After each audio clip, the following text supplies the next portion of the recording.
ওসমান হাদির কবর জিয়ারত করে বক্তব্য রাখছেন এনসিপি নেতা নাসির উদ্দিন পাটোয়ারি। আমরা সরাসরি যুক্ত হব সেখানে। ভণ্ডুল করে দিয়েছে।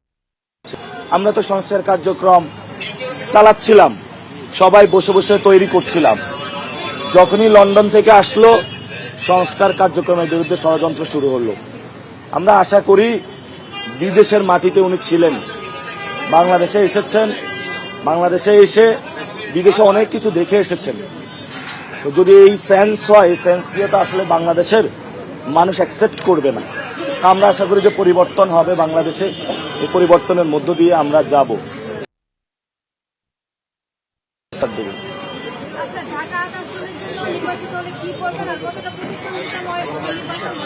যেটা গুরুত্বপূর্ণ আজকে এটা উত্তর দিয়ে দিই। আপনারা একটু সাইড হবেন, পিছনে জায়গা দিবেন।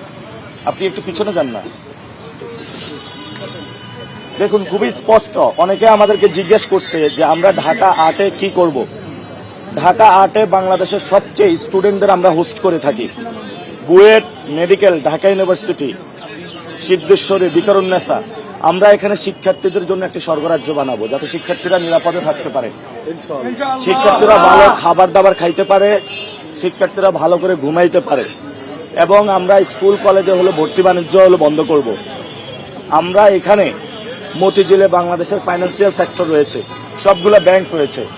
আমরা শেয়ার মার্কেটের যারা চোরাচালানি করেছিল তাদের বিচার করব এবং মতিঝিলকে বাংলাদেশের সবচেয়ে একটি সুন্দর ফাইন্যান্সিয়াল সেক্টর হিসাবে টেকনোলজিক্যাল ওয়েতে। দর্শক, ওসমান হাদির কবর জিয়ারত শেষে কথা বলছিলেন এনসিপি নেতা নাসির উদ্দিন পাটোয়ারি। আমরা সরাসরি যুক্ত ছিলাম সেখানে।